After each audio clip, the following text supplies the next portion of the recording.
Hello everyone, welcome back to e-learning classes of PNMSK High School. As you all know, we have completed 9 chapters of our EVS and today we are going to start with the 10th chapter, that is our food. And from 10th chapter, our unit 2 starts. So, I would like to request you all to open page number 68 of your textbook so that we can start with our explanation. Let's start with the explanation of chapter 10, our food.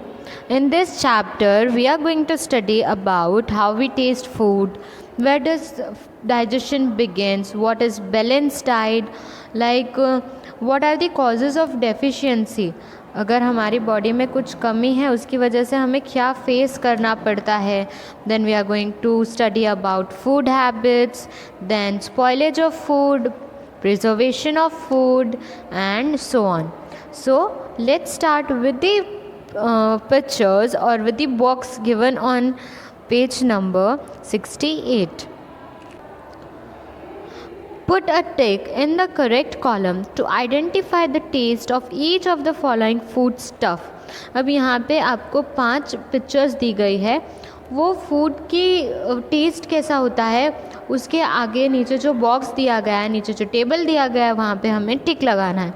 For example the first column is name of the food stuff and the next column are regarding taste of foods like sweet, salty, bitter, sour. Sweet मतलब मीठा, salty मतलब नमक वाला, bitter मतलब कड़वा और sour मतलब खट्टा. So the first is honey. honey का टेस्ट कैसा होता है? honey is sweet in taste, तो हम sweet वाले टेबल में टिक करेंगे. Next is cake. केक कैसा होता है? केक भी खाने में स्वीट होता है, तो हम स्वीट वाले कॉलम में टिक करेंगे. Next is potato chips. Potato chips मीठे होते हैं? नो. सॉल्टी होते हैं? येस, तो हम सॉल्टी वाले कॉलम में टिक लगाएंगे. नेक्स्ट इज़ मेडिसिन, मतलब टैबलेट्स, जो आप दवाई खाते हो वो कैसी होती है? मीठी होती है? नो. सॉल्टी होती है? नो. बिटर होती है? येस, दवाइयाँ कैसी होती है? कड़वी, तो हम बिटर वाले कॉलम में टिक लगाएंगे. Next is टर्मरिंड. टर्मरिंड क्या होता है? इमली. इमली कैसी होती है? मीठी होती है? नहीं. सॉल्टी होती है? नो. बिटर कड़वी होती है? नो. इमली कैसी होती है? सॉर, दैट इज़ खट्टी, तो हम सॉर वाले जो कॉलम है वहाँ पे क्या करेंगे? टिक लगाएंगे. Now let's start with the explanation given below this box. The very first topic is how do we taste food. हम जो खाना खाते हैं उसे हम कैसे टेस्ट करते हैं? We like eating things that taste good to us. हमें वही चीज़ें खानी अच्छी लगती है जिसका टेस्ट अच्छा होता है. We taste food with the help of our tongue. हम क्या करते हैं? जो खाना होता है अपनी टंग की हेल्प से, दैट इज़ जीभ की हेल्प से टेस्ट करते हैं. Our tongue is covered with small bumps called taste bud. हमारी जो टंग होती है, अगर आप लोग ध्यान से देखोगे तो उसमें छोटे छोटे बम्प्स होते हैं, तो वो बम्प्स क्या है? वो कवर होते हैं काहे से? Taste bud. हमारी जो टंग है उसमें अलग अलग सेक्शन होते हैं जहाँ पे हमें अलग अलग टेस्ट फील होता है. Taste buds send message to the brain. और जैसे ही हम कुछ खाते हैं और वो खाना जो है वो हमारे टेस्ट बर्ड को या हमारी टंग के जो भी सेक्शन वो डिस्क्राइब करता है वो टेस्ट, वहाँ पे टच होता है, तो वो खाना क्या करते हैं? वो जो सेंसेस होते हैं वो हमारे ब्रेन को मैसेज पहुँचाते हैं, कमांड करते हैं. The brain then processes the taste and send the message back. और फिर ब्रेन क्या करता है? वो टेस्ट को ग्रैब करने की कोशिश करता है कि वो कौन सा टेस्ट है और मैसेज वापस पहुंचाता है. This is how we know whether something taste sweet, salty, sour और बिटर. और ऐसे हमें पता चलता है कि जो हम खा रहे हैं वो स्वीट है, सॉर है, सॉल्टी है या फिर बिटर है. Our tongue is divided into different zones which identify different taste. हमारी जो टंग है, मैंने जैसे बताया, वो अलग अलग पार्ट्स में डिवाइडेड है, अलग अलग जोन्स में डिवाइडेड है, जहाँ पे हम अलग अलग तरीके के टेस्ट आइडेंटिफाई कर सकते हैं. अगर आप बाजू में देखोगे एक फिगर ड्रॉ किया हुआ है, तो हम जब खाते हैं तो अगर वो चीज़ कड़वी है तो वो हमें हमारी टंग के बैक साइड पता चलती है। जो चीज़ हम खा रहे हैं अगर वो खट्टी है तो हमारी टंग के जो कॉर्नर्स है वहाँ से वो चीज़ हमें पता चलती है। The middle part is of sweet, अगर हम कुछ खा रहे हैं वो मीठा है जैसे केक, चॉकलेट्स, हनी, तो अगर वो स्वीट है तो वो हमें हमारी टंग के सेंटर में पता चलती है।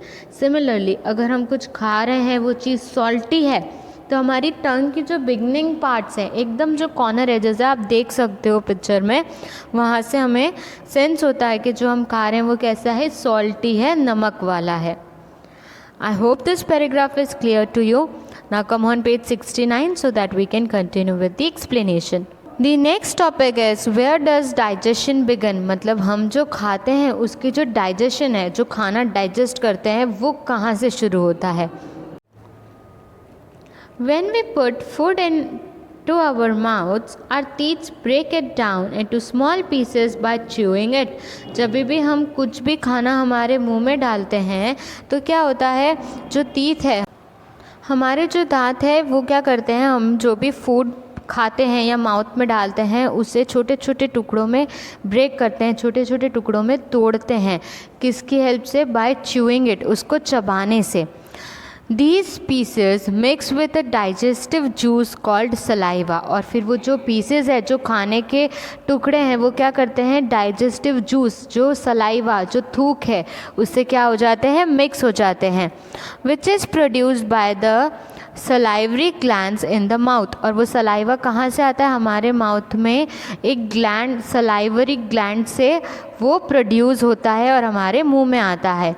Saliva contains enzymes which break food down into a simple sugar called glucose। और फिर वो सलाइवा होता है, उसमें एक चीज़ होती है जिसको हम एंजाइम्स बोलते हैं। वो क्या करता है, ये हमारा जो खाना है उसको और भी ज़्यादा तोड़ के उसको एकदम सिंपल शुगर फॉर्म में ले आता है, जिसे हम ग्लूकोज बोलते हैं।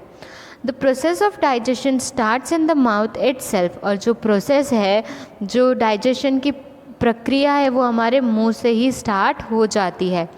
Glucose is also called blood sugar because it enters our blood stream and gives us energy to do different activities.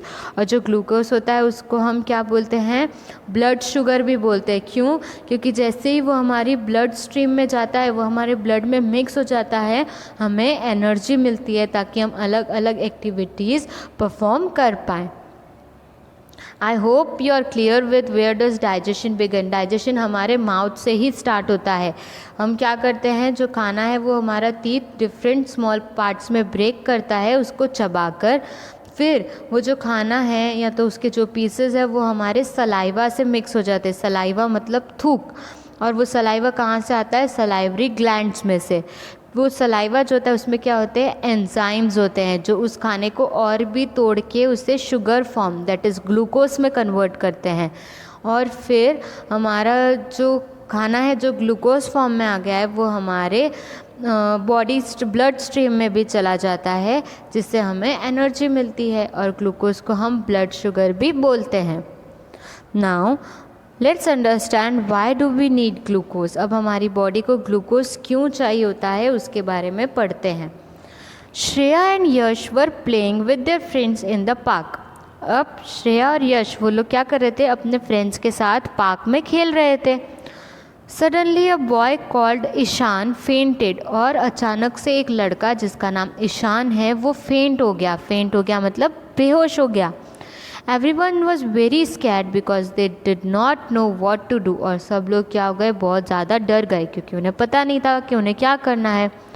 Yash immediately fetched his mother who came to the playground and took Ishan to the hospital। तब यश ने क्या किया, वो फटाफट से गया और उसने अपनी मम्मी को बुलाया। उसकी मम्मी प्लेग्राउंड आई और ईशान को हॉस्पिटल लेके गई। At the hospital, the doctors inserted a needle into Ishaan's arm. और हॉस्पिटल में क्या किया, जो डॉक्टर्स हैं उन्होंने ईशान के आर्म में सुई को क्या किया, इंसर्ट किया, मतलब सुई डाला। The needle was attached to a long tube। और वो जो नीडल है वो एक बहुत ही लंबी ट्यूब से अटैच की हुई थी। Yash asked the doctor what was in the tube. तब यश ने डॉक्टर को पूछा कि ये ट्यूब में क्या है। The doctor explained that the tube contained glucose. तब डॉक्टर ने यश को एक्सप्लेन किया कि ये जो ट्यूब है उसमें क्या है, glucose. When a person feels weak due to dehydration or illness, he or she is given a glucose drip to regain energy. तब डॉक्टर ने बताया कि अगर कोई भी इंसान बहुत ही वीक फील कर रहा है, किसकी वजह से, ड्यू टू डिहाइड्रेशन, मतलब हमारी बॉडी में जब पानी की कमी हो जाती है, एनर्जी की कमी हो जाती है तो डिहाइड्रेशन हो जाता है। या तो वो बुखार है, वो इल है, उसकी तबीयत ठीक नहीं है, तब क्या करते हैं, ही और शी, उन जो भी पेशेंट है उसको क्या करते हैं, ग्लूकोज की ड्रिप चढ़ाते हैं ताकि उनमें एनर्जी वापस आ सके। हमने काफ़ी सारे टीवी प्रोग्राम्स में देखा है, आप लोग कभी हॉस्पिटल गए होगे तो आपने वहाँ देखा होगा। अब बाजू वाले पिक्चर में भी देख सकते हो, एक लॉन्ग ट्यूब है, ऊपर एक बॉटल है जिसमें ग्लूकोज है, वो ग्लूकोज उस ट्यूब के थ्रू और निडल तक जा रहा है और वो निडल से वो ग्लूकोज उस बॉय की बॉडी में जा रहा है ताकि उसके अंदर एनर्जी वापस आ सके। I hope you are clear with both or three of the topics: how we taste food, where does digestion begin, and why do we need glucose. हमने कभी कभी ये भी देखा होगा, सबकी मम्मी बोलती है बहुत गर्मी है, बाहर मत खेलो, पसीना आता है, पानी नहीं पीते हो। फिर आप जब धूप में से आते हो आपकी मम्मी आपको ग्लूकोज बना के देती है, वाई, ताकि हमारी बॉडी में उतनी एनर्जी रहे। Now let's start with the next topic. So next topic is balanced diet, मतलब हम हमारी डाइट को, मतलब खाने को कैसे बैलेंस कर सकते हैं। It is very important that we eat healthy food which gives us all the nutrients needed by our body. ये बहुत ज़रूरी है कि हम हेल्दी खाना खाएं जो हमें या हमारी बॉडी को सारे न्यूट्रिएंट्स दे सके जो ज़रूरी है। और body should have a balance of proteins, carbohydrates, minerals, vitamins and fats. हमारी जो बॉडी है उसमें सारी चीज़ें बैलेंस होनी चाहिए। क्या क्या? प्रोटीन है, कार्बोहाइड्रेट्स, मिनरल्स है, विटामिन्स है और फैट्स है। ये सब कैसे होने चाहिए? Balanced. A balanced diet give us all these nutrients in the right amount. और बैलेंस्ड डाइट क्या होती है? जब हमारी बॉडी में ये सारे न्यूट्रिएंट्स अगर राइट अमाउंट में जा रहे हैं तो ही हम हमारी डाइट को बैलेंस्ड डाइट बोल सकते हैं।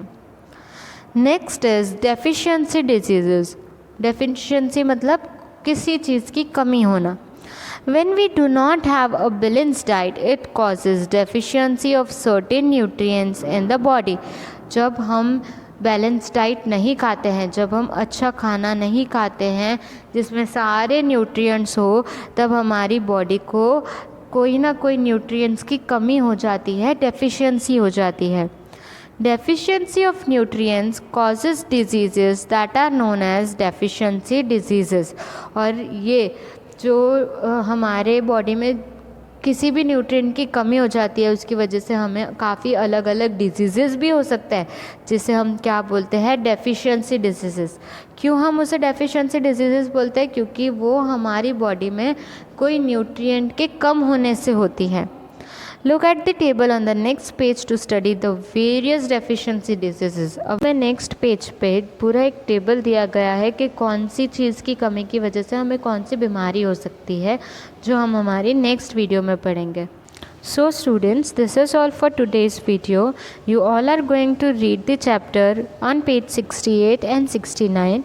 We will continue with the explanation of this chapter in next video. Till then, keep learning, keep completing and updating your notebooks. Stay home, stay safe, take care of yourself. Thank you.